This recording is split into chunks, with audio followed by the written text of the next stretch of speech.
Everybody wants to scale their account and they want to scale their spend and scale their results. Well, here's the one-on-one on how I've been able to easily 5x daily spends and drop CPAs by over 50%, sometimes by 75 to 80%. By merely adjusting budgets with automated rules and, of course, pairing that with a little bit of creative testing and some going broad, single campaigns, keeping the account simple, doing all the things we're supposed to do. But we're about to dive into how to use trend analysis, high confidence data, Facebook platform level automated rules, and I'll dive into a little bit of PSM because, of course, profitable scaling margin is all that really matters because ROAS and MER is complete nonsense. This is how you can scale your entire ad account using little more than automated rules and a little bit of creative testing so that you never have to touch budgets ever again. Let's do it. The golden rule of scale is that we cannot scale if we are less efficient than our goal. Basically, scale says we have untapped potential. So let's dive in to monetizing some of that margin. In order to do this, we have to establish a scaling margin. Now, there's another video you can dive into. There's a bunch of other stuff on profitable scaling margin, PSM. I highly recommend you get into it. But what we really need to understand here is, say our target CPA is $50. If our current trend over the last, say, 7 days is not less than $50, then we can't realistically try to take advantage of opportunity that's there because it doesn't exist. And when we raise our budgets, it is likely that our cost, at least initially, will go up because our bid is our budget and our estimated action rate. Let's also focus on something that's vitally important here. It's called total loss investment. Basically, it's how much money can we lose and not have to worry about it at all. What is our margin that we can then monetize because of the opportunity?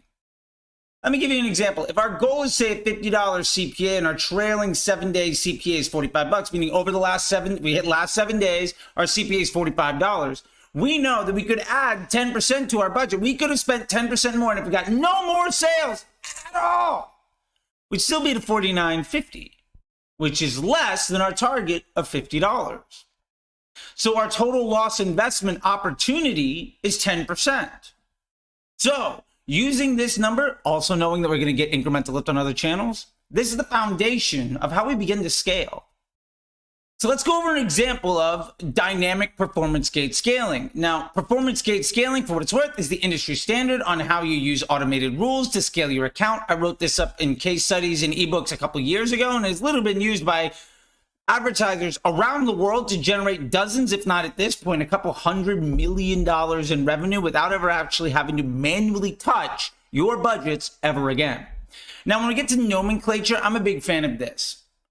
What is the rule? In this case, it's PGS, and I like to use the pipe. That way I can delimit later on if I ever want to. So pipe, $50 CPA target. Great, I understand we're doing a performance gate rule at $50 CPA. And I'm going to say if my trailing 7 is at $45, I'm going to increase my budget by 5%. Now what this means is my action is I'm going to increase my budget by 5%. My conditions is my cost per purchase has to be less than $45 over a time range of the last 7 days. And I'm going to do that Monday, Wednesday, and Friday.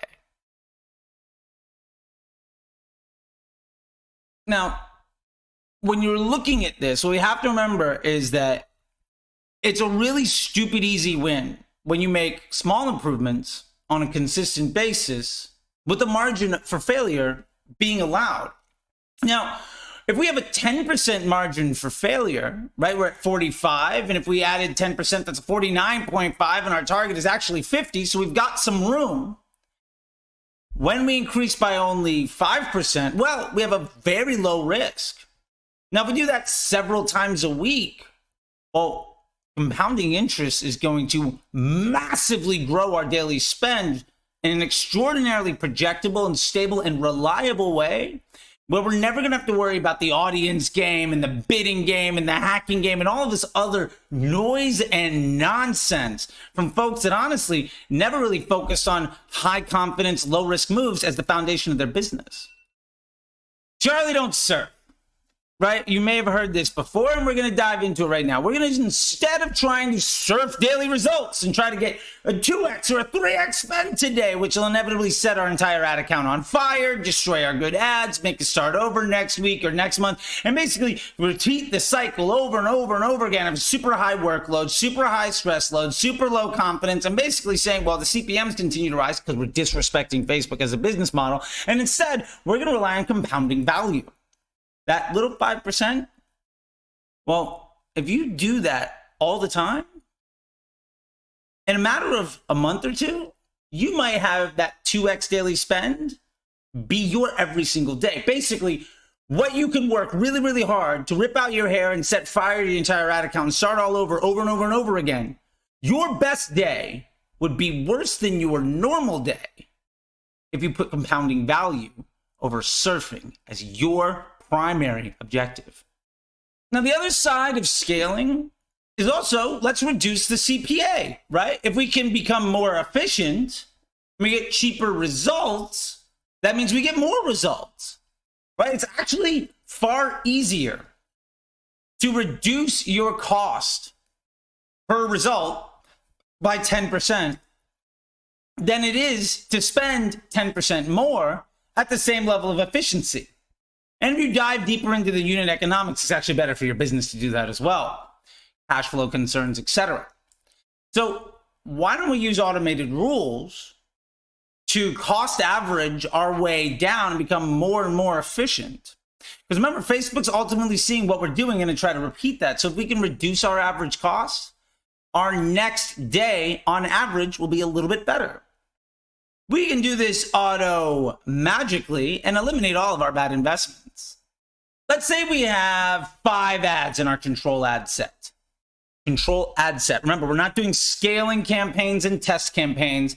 And there's plenty of videos on telling you why that's a completely terrible idea and why basically the scientific method is probably what you should be using to build your business instead of luck and disrespect for the platform. Now, all that being said, if we have 5 ads running, and we were to say turn off the worst ad, we would get better results, right? Because if we can just have our average cost come down by removing the highest cost option, basically, if we remove our investment in the biggest liability in our business, we're going to scale our spend to all of the other choices without actually abusing our best player. We can, with automated rules, basically allow our bad investments to not soak up all of our good money. So, dynamic ad optimization. This is another automated rule coming from the same case studies a few years ago where performance gate scaling came from. Basically, how to automate your entire account with control ads and automated rules so that you never actually have to worry about audiences or bidding models or any of that other distraction nonsense from folks that basically don't know how Facebook works.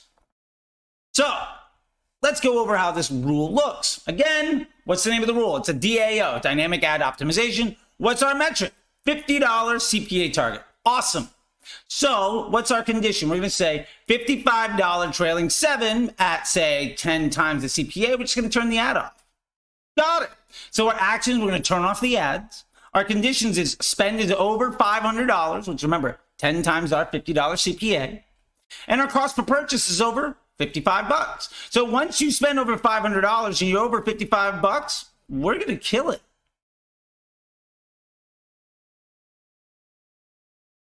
Cost averaging is a standard practice when it comes to investment banking and money management and honestly resource management, and shouldn't be that obscure for anybody. So let's use this investment banking mentality when it comes to managing our paid media.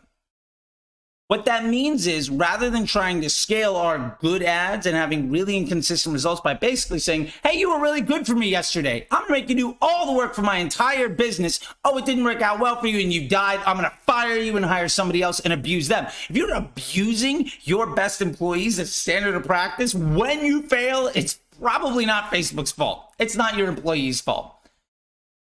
When instead we work on our average efficiency and improve that dynamically, giving the system a variety of really good choices using teamwork, we can make our chain stronger by removing the weakest link on a regular basis.